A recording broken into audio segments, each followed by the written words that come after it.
Assalamualaikum and hello everyone. Thank you so much for joining me today in this video. In today's video, we have a special guest, and that is none other than my new friend Nancy. Hello, Nancy. Hi, Afrina. Hi, how are you Lovely to be today? with you. It's lovely to be with you Very today too. well. Thank you so much for taking the time to join me here today. I'm delighted to have a chance to talk. Right. So, if you don't mind, could you introduce yourself? Certainly. My name is Nancy Allen. I am a retired librarian, and at this time I live in the southern state of Arkansas in the United States. Do you live with your family or? Yes, I live with my husband. We have two adult children. Our son Daniel lives in Auckland, New Zealand with his girlfriend, and our daughter Victoria is married to an EU citizen. So they spend their time between Philadelphia, the Netherlands, and France. MashaAllah, how lovely. So it's just me, my husband, and our cat in our big old house. Oh, wow. What kind of cat do you have? What breed is it? It's our grand cat. My son adopted it when he lived in Austin, and his name is Radar, and I think he's basically a feral stray. All right, so thank you so much for introducing yourself. Again, thank you so much for taking your time here. So in today's video, we'll be talking about 7 most common questions asked by, language learners from all around the world. Doesn't matter if you're learning English, Malay, Arabic, whatever language you're learning. These are basically the most common questions I get asked, as a language learner. Also, Nancy, you mentioned that you're currently learning French and what was it? German. And how's that going for you? Well, I was a little ambitious when I signed up. I do this through Duolingo, which is an app that I have on my phone. And I signed up with high ambitions to do both. And it seemed that doing both at once, at least at this stage of my learning, was dividing my time too much, and I wasn't making the kind of progress that I wanted. So I have set aside the German for the time being and pursuing the French more rigorously because I have relatives who live in France. I'm going to Europe this summer, and I will more likely be using French than the German, since we will be farther south on the continent. I see. I hope you succeed in learning both German and French. I wish all the best to you. All right. Thank you.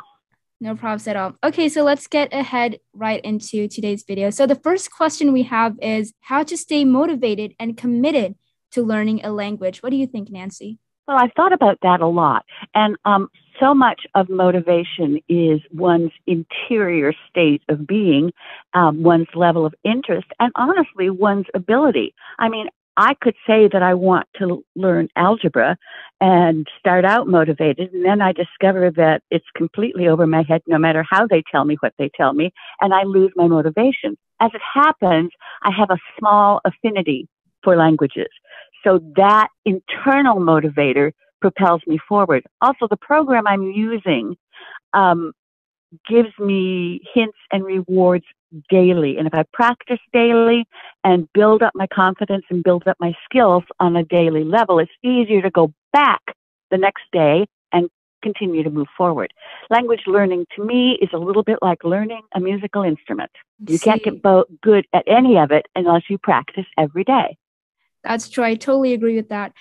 For me, though, I have thought about this question a lot as well, because sometimes I do ask myself, well, how do I do this? How am I going to do this? So for me, I think the way, how I stay motivated and committed to learning English, for example, is because I can meet new people. That's one, because, when you have new people, you have friends who are speaking the same language with you. I think it makes you look forward to something, okay, I'm going to meet John today. We're going to have a great conversation. Oh, I'm going to meet Lucy. I think, having something to look forward to does make you feel, more excited to, work on the things that you're working on. So absolutely.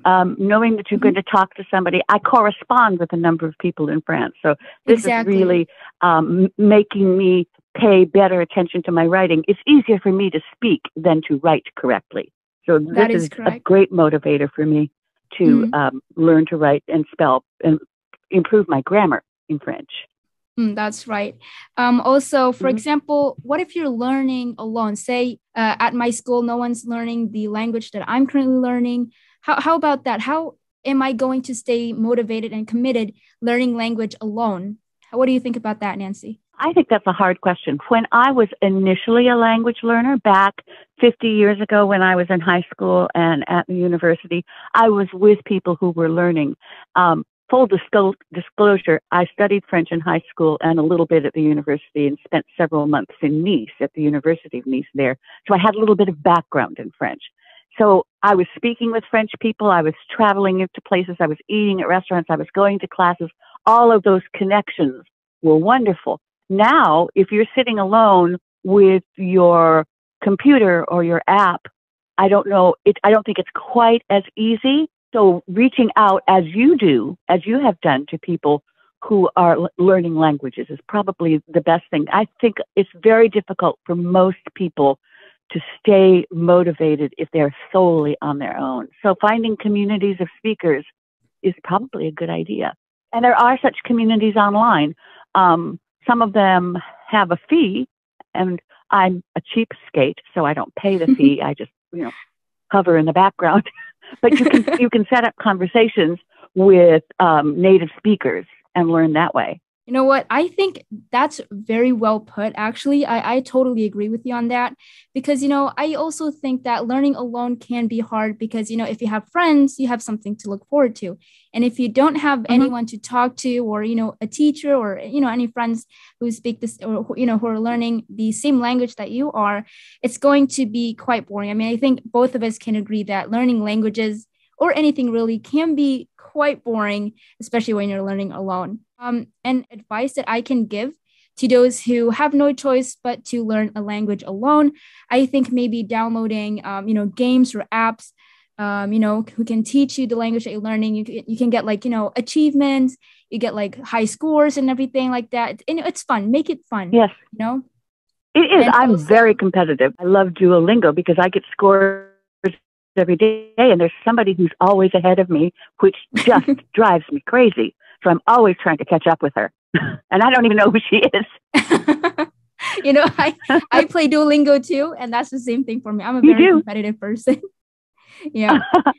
And they do have on Duolingo chances to have conversations at your level with people. The other thing that I was going to add, how it's very important to have friends with whom you can converse, either digitally or in person. But it's always good to have somebody on board who can catch your mistakes. Otherwise, you're just among yourselves perpetuating your mistakes. So basically, overall, I think it's best to have, a friend or two, just someone to be there with you to keep you going. I have a friend with whom I communicate in France. She lives in Rouen, and I can message her on Facebook with specific questions.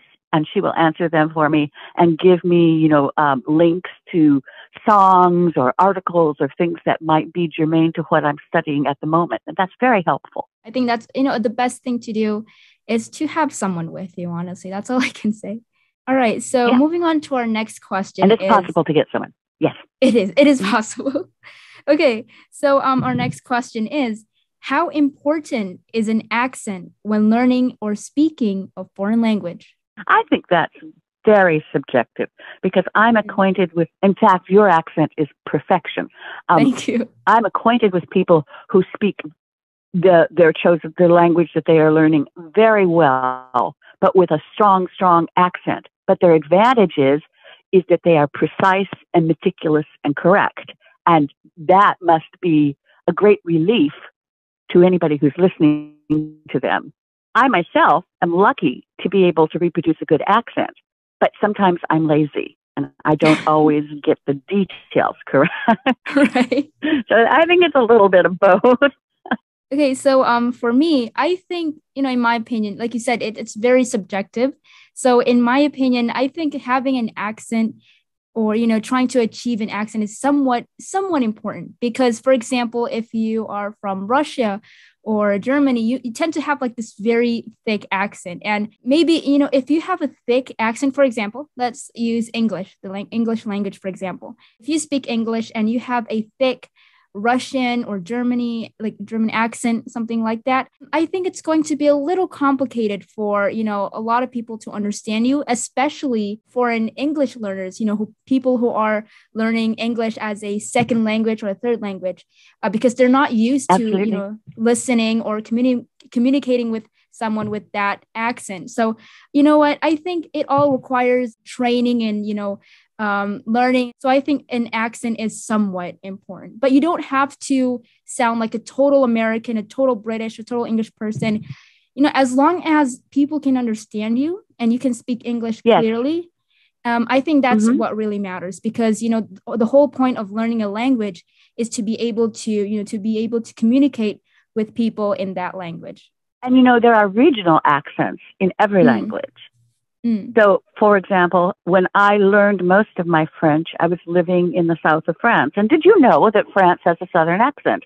Oh. Not like an American southern accent, but people have a different accent in Marseille or Nice than they would, say, in Paris or up in Normandy. And I was actually sitting on a bus with some people from Brittany the other day, and I couldn't understand a word they said. I mean, it took me a minute to get connected with what they were saying, because their French accent was so different from the one that I learned.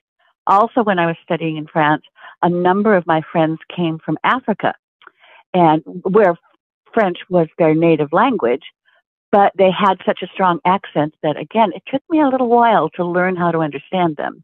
And then I have friends who speak other languages who have come to the United States and say that in the southern states, they barely can comprehend what's going on. I don't have a southern accent, but I know what they mean. I do agree with that. There's a lot of different accents. For example, English, you have like different accents everywhere.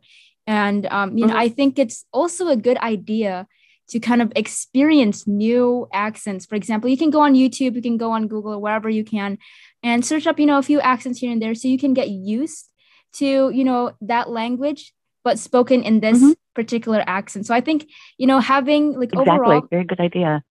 I think overall having, a clear English accent so that people can understand you, that's one thing, and that's a good thing. Another thing I'd like to add is, I think it's a good idea, like I said earlier, to, experience new accents so you can get used to it. So, for example, if you go to Japan and then you start speaking Japanese, but, there's a lot of different accents in Japan, right?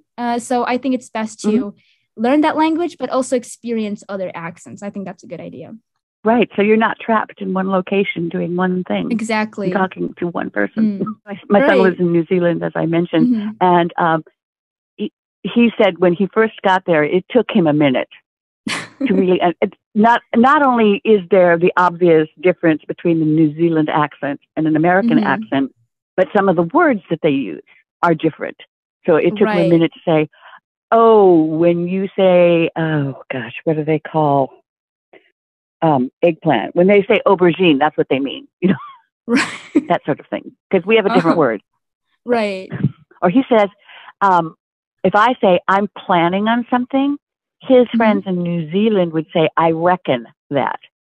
Oh. Now, we have that word in American English, but it sounds a little Southern Mountain archaic, not modern New Zealand. So it's interesting. Right. So yeah, I think it's best that we all experience different accents just to stay safe. Yes. All right. So moving on to our next question. Our next question is, I can read and understand English, but I can't speak in English. How can I improve my speaking skills? What do you think, Nancy? Well, I think that really relates to what we already have been discussing previously, that you need to find people with whom you can practice and saying the words out loud. And I don't mean to be a walking advertisement for Duolingo, but that one of the things they have you do is to say the phrase out loud. And they check it to see if you're somewhere close. And that's extremely helpful because every language has words that are a little harder for a non-native speaker to pronounce. And so you actually have to open your mouth and try. And sometimes you just have to set aside your fear of being wrong and put yourself out there. That's true, because you never learn until you try. Is that correct? Exactly. And now I haven't been to all of the places you have been, but in the places that I have traveled to, people appreciate it when I try. They may be secretly laughing behind my back, but they're always very kind and helpful. But if I don't try, I won't make that connection. I won't learn anything. And yeah, I will not gain a thing from that experience. That's true. So yeah, basically, don't be afraid to try. Always try, and you'll learn something. Don't worry. It's not like it's the end of the world if you make a mistake. Okay. That's right. Nobody actually cares that much. Yeah, true. No one really cares that much. They might think about it, but they're not going to think about it like the whole day. It's just going to be like one-time thing. Right. Oh, she said it wrong. Oh, well. Oh, well, that's that. All right. For me, though, I like to put it in this simple way. You see, learning, understanding, speaking, and writing, all of these requires practice and training. So, for example, if you practice or you train yourself to listen and understand, you'll be able to listen and understand. If you train yourself to write, you'll be able to write. But if you don't, if you train yourself to listen and understand, but not speak, you will be able to understand and listen, but you won't be able to speak because you're not training yourself to do that particular thing. So, I think It's best to, like we've discussed about earlier, it's best to find someone to, speak and, engage in a conversation with when you're learning a language, because, when you're talking to someone, you're basically training yourself to speak better because you're doing that and you're practicing. And if you make a mistake, you can learn from that mistake. Get what I'm saying? Mm-hmm. I do know, and I don't know how it is for people in other countries, but when I am in France and make a mistake, nobody is afraid to correct me. The first time that happened, I was a little abashed. The second time that happened, and since, I have been grateful because I've learned something. So I think some people are shy, and I honor that. But you have to pluck up a little courage and put yourself out there. You never know until you try. Exactly. Moving on to our next question, which is how and where to start. I think, a lot of people who just start getting into, learning a new language, or someone who might have stopped for a while and want to get back to that. What do you think, Nancy? How can a person, start? Where and how can a person start in learning a language? I think maybe what we are doing, immersing ourselves in a program, trying to find things to read and watch, finding people to start, but you're starting with a blank slate. So maybe a program that's going to give you some initial vocabulary, a few words, days of the week, time, months, something to eat, some practical conversations that you can have when you're getting on the train, and then build from there. But yeah, we all have to start somewhere. That's true. I think, when you just started learning a language, I think it's best to kind of get comfortable with the basic, just get the base of it, get used to some of the words, maybe get used to some of the alphabets. I think it's a great idea to start from the alphabets because when you start learning vocabularies, you can identify some of the letters that you've learned. So I think that's a good way to start as well. So basically just get the basic. Right. I've never had to deal with a new alphabet, so that would be a totally new experience for me. But also getting the sound of it in your head. True. Listen to the music. Watch the television, the news, listen to news broadcasts, watch the movies. Even if you don't understand everything, maybe it has subtitles, you'll get that imprinted in your brain so that the sound of it is part of you, even if you don't know every word. I totally agree with that. That's actually very new to me. I never really thought that in that way. Thank you so much for sharing that. I learned something new today. I'm glad. Thank you. So moving on to our next question, which is similar to the question that we had earlier. What advice would you give to someone learning a new language?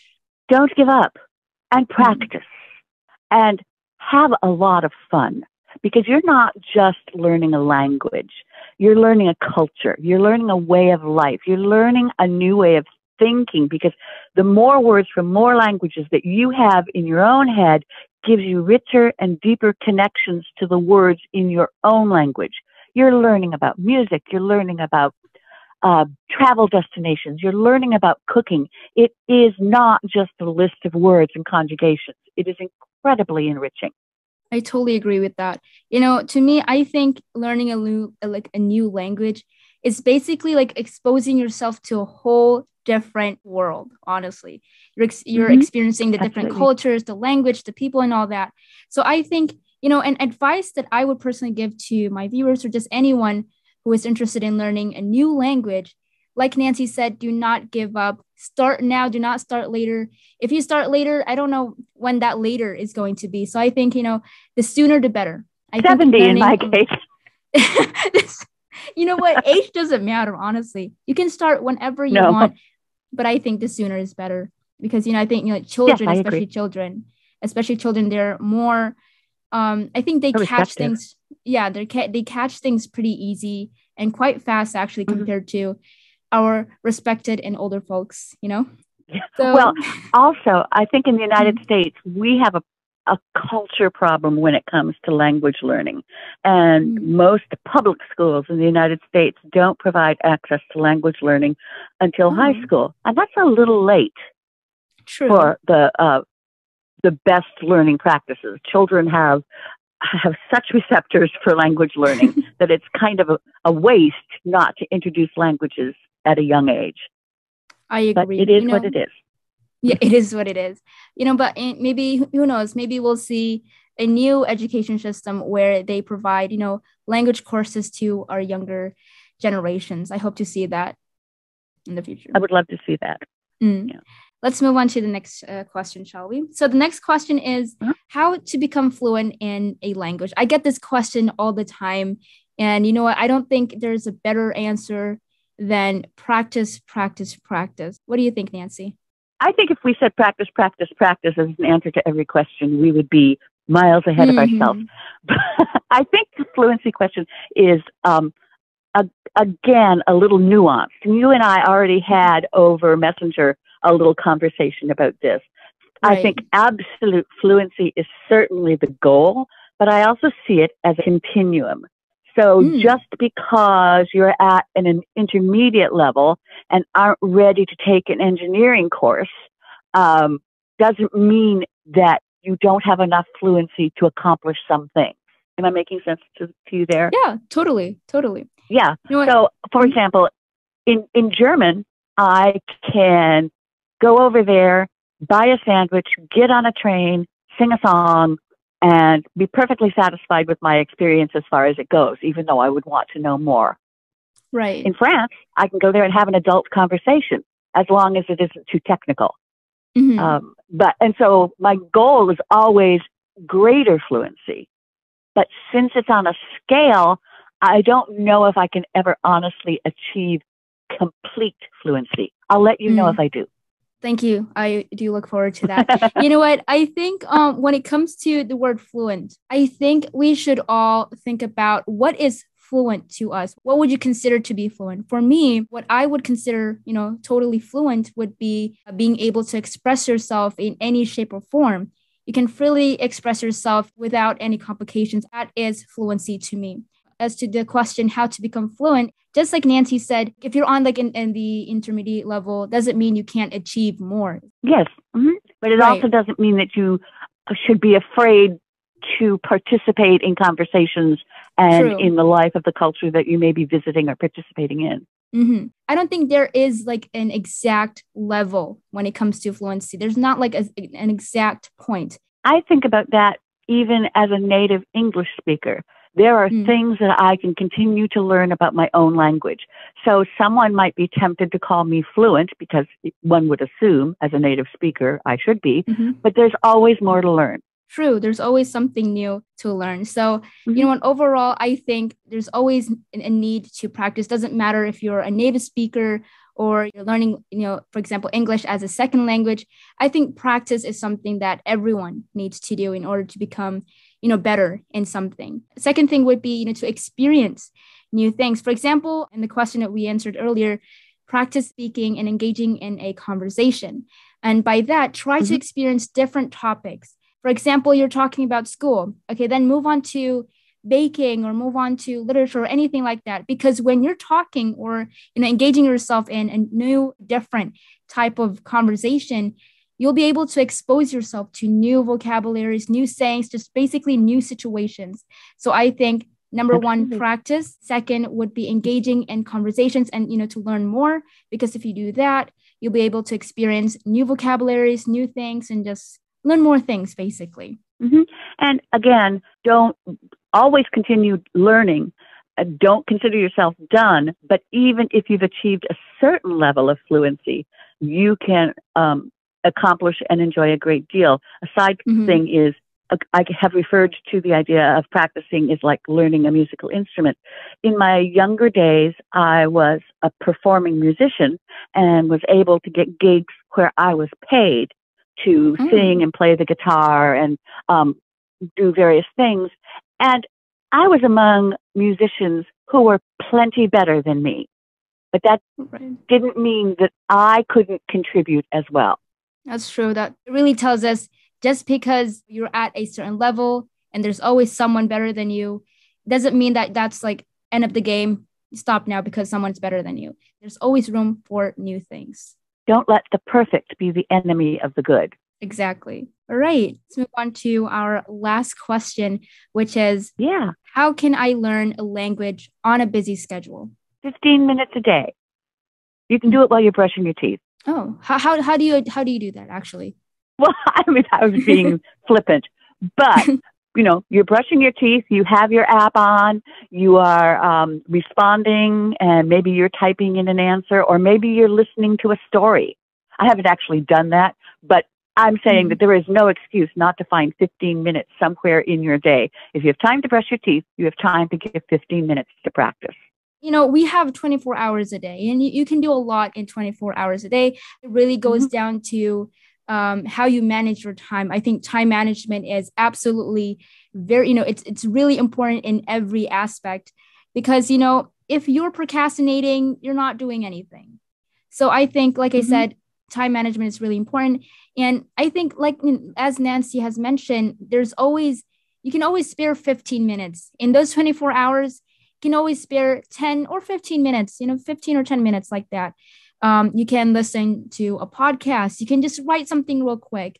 You can search up a word. You can engage yourself in a short conversation in the language that you're learning. I don't think it's impossible to shove in 15 minutes or maybe 10 minutes at least. We all have time. It just depends on how you manage it.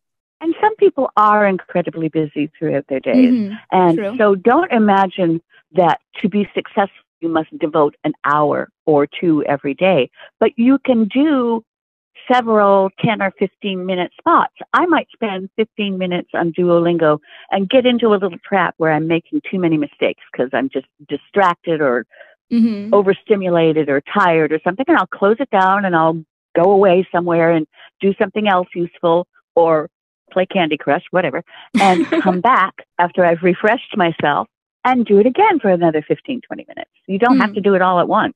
True.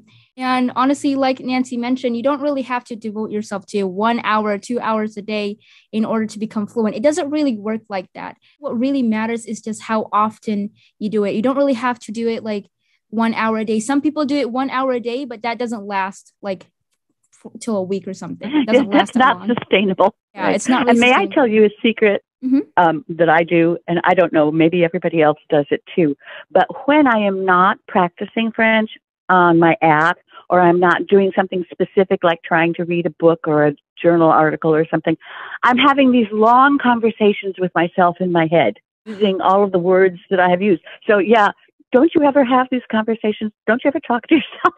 I talk to myself all the time. I make up stories in my head. There you go. So now you have that conversation in whatever language you're learning.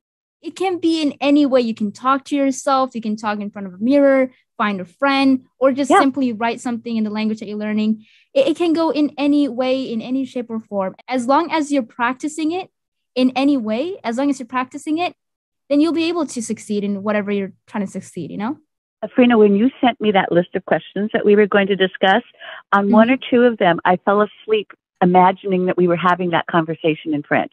I can't speak French. Well, neither can I, sort of. But, what I'm saying is that it was one of those moments I was so excited to think about learning a language and talking about learning a language that I started thinking about learning languages in French, and I was answering your questions in French. Oh, wow. And you're very lucky you didn't hear that. Maybe one day, if I'm able to, speak French one day, let's have that conversation, shall we? Okay. Or if I ever learn Arabic. Oh, we can start there. We can start there. All right. Well, thank you so much for sharing. So thank you so much for taking the time. You have been a delight to talk to, and I've enjoyed this very much. Oh, I'm so glad you do. And thank you for thinking of me. No props at all. And thank you for thinking of me for this conversation. Oh, it's absolutely. And if you ever want to talk again, I'll find my Zoom app. You can just download Zoom. It's not really much of a big deal. All right. So yeah, thank you so much for taking the time to have this conversation with me. I really appreciate the support that you have given me. It was really fun. I really did enjoy this conversation. And I really do hope that we can do this again soon. I would love it. Thank you, Afrina. No props at all. Well, okay, everyone. So that is all for this video. Thank you so much for joining us. And inshallah, I'll hope to see you all again soon. All right. Bye-bye, Nancy. I hope to see you again soon, too. Bye-bye. Bye-bye.